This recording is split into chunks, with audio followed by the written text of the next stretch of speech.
Okay, let's dive into this highly concise but incredibly vital piece of medical memorization. Welcome to today's explainer. If you've ever stared at a patient's neurological exam and thought, man, how do I rapidly organize these symptoms into an actual diagnosis? Well, you're in exactly the right place. Today, we're unpacking a straightforward framework that takes all the headache out of motor neuron differentials. So here's the fundamental clinical puzzle we need to solve today. How do we quickly and accurately differentiate motor neuron lesions? Because let's face it, clinical profiles can be incredibly noisy. You've got muscle responses doing one thing, reflexes doing something totally different. But the framework we're exploring today, it strips away all that noise and gives you a rock-solid compass. We're looking at the two absolute heavyweights here, upper motor neurons, or UMN, versus lower motor neurons, or LMN.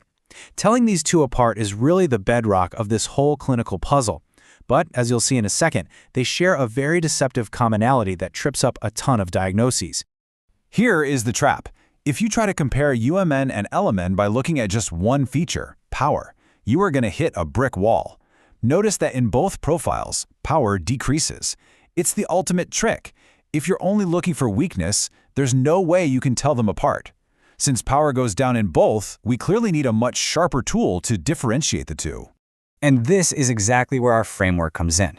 For upper motor neurons, I want you to associate UMN strictly with one word, up.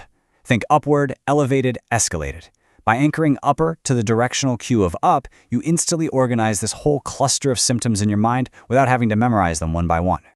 The very first clinical sign that follows our UP rule is muscle tone. In a UMN profile, tone goes up. Instead of memorizing a random fact, you just rely on your compass. Upper literally means up, so tone goes up. It's incredibly logical, right? Keeping that upward momentum going, look at the reflexes. They spike upwards too. Increased reflexes fit perfectly into the UMN model. Tone goes up, and right alongside it, reflexes go up. And here is the final piece of our upward directional puzzle, the Babinski sign. Just like tone and just like reflexes, the Babinski response goes up. It is a completely consistent pattern. We've established a definitive trend that your brain can easily latch onto. So, the crucial point is this. For a UMN profile, everything goes up.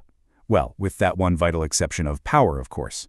Increased tone, increased reflexes, and an upward Babinski sign. It neatly pulls all these separate symptoms under one energetic, upward-pointing umbrella. Okay, now let's shift gears, slow things down a bit, and bring our focus down. Transitioning over to the lower motor neuron profile, our core mnemonic is LO. We're moving away from that elevated energy of the UMN and anchoring ourselves to things that are diminished. This establishes the fundamental rule for LMN. Everything goes down. It's a deliberate, heavy, downward trend. Let's look at how this directly contrasts with what we just saw. Right away, we see the stark contrast. In the LMN profile, muscle tone is decreased. Compare this to the UMN, where tone went up. Here, it does the exact opposite. Because we're in the low category, tone is, naturally, low. And the pattern continues perfectly, with reflexes mirroring that downward trend. Lower motor neuron equals low, which means tone goes down and reflexes go down. It's consistent, it's grounded, and it's incredibly easy to follow once you see the structure. Now, what's really interesting about this is the introduction of a unique sign, muscle wasting.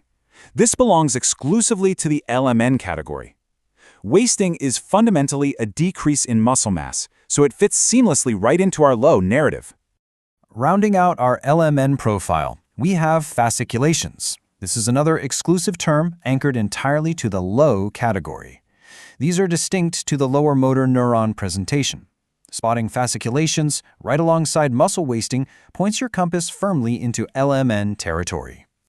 So, pulling all of that together, for the LMN profile, everything goes down or low.